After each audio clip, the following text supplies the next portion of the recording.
हरे कृष्ण, राधे राधे। आप सभी जानते होंगे 21 जनवरी 2026 को व्यतिपात योग का निर्माण हो रहा है। बुधवार के दिन व्यतिपात योग गणेश जी महाराज के शुभ दिन में पड़ना किसी चमत्कार और दुर्लभ संयोग से कम नहीं है।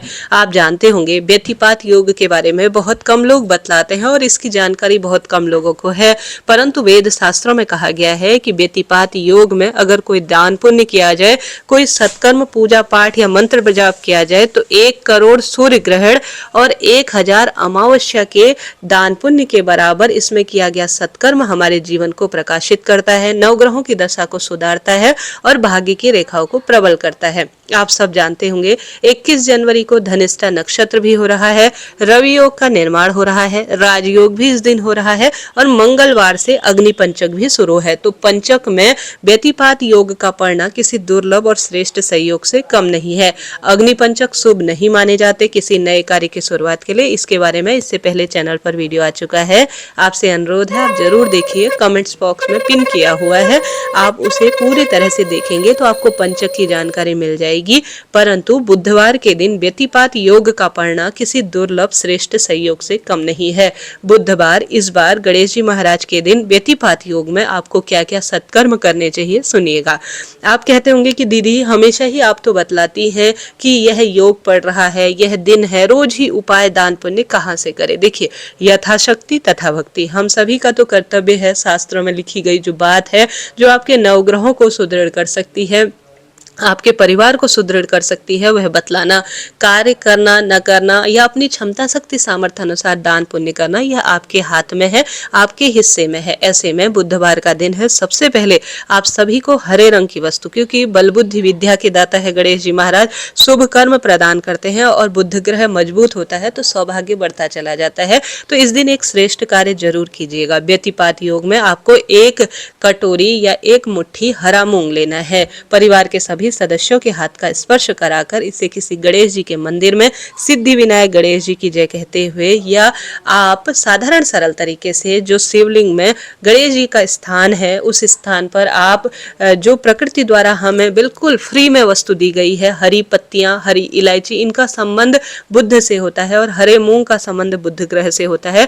तो शिवलिंग पर आप महामृत्युंजय मंत्र का जाप करते हुए या श्री शिवाय नमस्तुभ्यम कहते हुए या सिद्धि विनायक गणेश जी का नाम लेते हुए व्यतिपात योग में शिवलिंग पर या तो आप हरी इलायची या निशुल्क मिलने वाली हरी पेड़ की पत्तियां, अर्थात 5 पेड़ की पत्ती, 7 अलग अलग पेड़ों की पत्ती को लेकर साथ के साथ आप हरे मूंग की 1 कटोरी भरकर किसी मंदिर में दान देते हैं या 1 मुट्ठी हरा मूंग शिवलिंग पर चढ़ा देते हैं तो हरे रंग की वस्तु बहुत सुंदर मानी जाती है, क्योंकि शिवलिंग पर गणेश जी का अधिष्ठान है। तो आप जरूर से इस व्यतिपात योग में शिव पूजा विशेष तौर पर हरे रंग की वस्तुओं से कीजिएगा और शिवलिंग पर कम से कम 1 मुट्ठी हरा मूंग गणेश जी के स्थान पर और शिवलिंग पर जरूर चढ़ाएं। इससे सौभाग्य बढ़ता चला जाता है। और 1 कटोरी आप हरा मूंग दान भी कर देते हैं या नंदी बाबा को खिला देते हैं, अर्थात जो नंदी होते हैं, या गौ माता को गुड़ के साथ खिला देते हैं, तो इससे सौभाग्य बढ़ता है, पुत्र प्राप्ति का वरदान मिलता है, रोग दोष कष्ट संकट पीड़ा से मुक्ति मिलती है और सबसे श्रेष्ठ कार्य के रूप में जाना जाता है। तो यह छोटा सा कार्य अपने घर के मंदिर में इस व्यतिपात योग और बुधवार के दुर्लभ संयोग में पंचक के जो है श्रेष्ठ समय में, हालांकि यह श्रेष्ठ समय नहीं कहा जा सकता, नए कार्य की शुरुआत नहीं की जा सकती और व्यतिपात योग में नए कार्य की शुरुआत नहीं की जाती है, परंतु व्यतिपात योग और पंचक में दान पुण्य पूजा पाठ और सत्कर्म का अपना एक महत्व है। देखिए, कुछ चीज़ों के लिए कोई भी जो समय होता है वह शुभ नहीं होता, परंतु कुछ चीज़ों के लिए अपने आप में इस समय को बहुत श्रेष्ठता के रूप में कहा गया है। तो आप सभी अनंत गुना अमावस्या पर दान पुण्य का फल प्राप्त करना चाहते हैं तो इस दिन का लाभ उठाएं।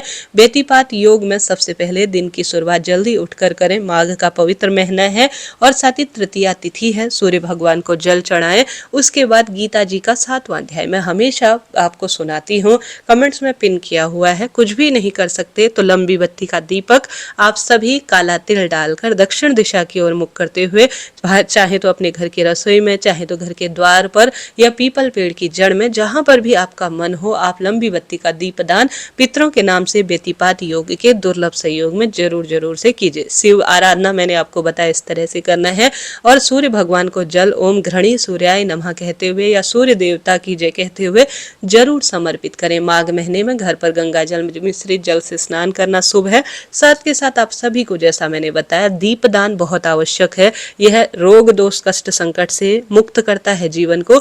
और साथ के साथ व्यतिपात योग में पितरों के निमित्त गीता जी का 7वां अध्याय भी आपको सुनना चाहिए, पढ़ सकते हैं तो और ही अधिक शुभ है। आप सभी को गीता जी का 7वां अध्याय सरल विधि से ऑनलाइन ऑफलाइन कैसे भी सुन सकते हैं।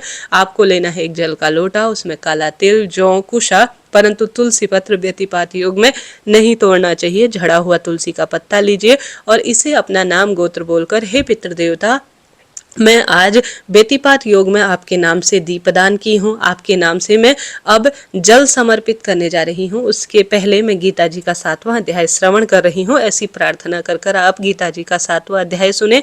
फिर आपने जो जल का लोटा जिसमें काले तिल, जौ, तुलसी का पत्ता, गंगा जल आपने डाला है, दक्षिण दिशा की ओर मुख करते हुए पितरों को आप सर्व पितृ देवाय नमो नमः कहते हुए समर्पित कर दीजिए। ऐसा करने से, जैसा कि मैंने बताया, 1000 सूर्य ग्रहण में दान पुण्य का फल मिलता है और साथ के साथ हजारों कोटि अमावस्या पर दान पुण्य का श्रेष्ठ फल मिलता है। तो इतना सुंदर वर्णन मिलता है व्यतिपात योग में दान पुण्य पूजा पाठ का। और इस समय आपको, जैसे मैंने बताया, व्यतिपात योग में और पंचक में किसी शुभ नए कार्य की शुरुआत ना करें, परंतु मंत्र जाप जैसे श्री शिवाय नमस्तुभ्यम या ओम नमो भगवते वासुदेवाय आप बैठकर एक माला जाप करते हैं या चलते फिरते आप भगवान का नाम सुमिरन करते हैं तो वह भी अनंत गुना लाभ देता है।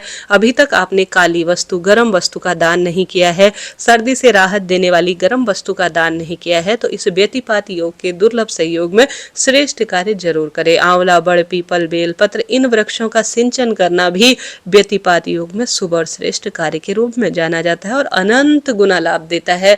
नवग्रहों की दशा को सुधारता है। सत्कर्म किया हुआ इस समय कहीं नहीं जाता, अनंत गुना हमारे खाते में अर्जित होता रहता है। देखिए, जीवन की डोर कब टूट जाए कोई नहीं जान सकता है, परंतु अपने हाथ से जितना भी हो, व्यतिपात योग में 1 मुट्ठी हो, 1 किलो हो, 1000 किलो हो, 51 किलो हो, कहने का अर्थ है कि जितना हो दान पुण्य करे, सत्कर्म करे, भगवान की भक्ति करे, अपने सच्चे भाव रखें, किसी का दिल ना दुखाएं, जो बन पड़े कम ज्यादा करने का प्रयत्न करें। कहीं नहीं जाता जी, आड़े में, दुख में, बीमारी में हमेशा हमारा सत्कर्म ही हमारे साथ चलता है। इस जन्म के साथ साथ अगले कई जन्मों तक सदा सर्वदा साथ रहता है। तो सत्कर्म करें, और गलत कर्म करते हैं तो वह भी, जितना आप पुण्य प्रताप करते हैं ना अर्जित, उससे ज्यादा गलत कर्मों का फल तुरंत कलयुग में तुरंत ही मिल जाता है। आशा है, उम्मीद है आप समझे होंगे। जरा सा भी वीडियो उपयोगी रहा हो तो आप सभी कमेंट्स में जय माता दी लिखें। व्यतिपात योग से संबंधित ये जानकारी और अन्य ज्योतिष से संबंधित जानकारी अन्य तरह से जानते रहना चाहते हैं तो चैनल को सब्सक्राइब करें। राधे राधे, जय श्री कृष्ण।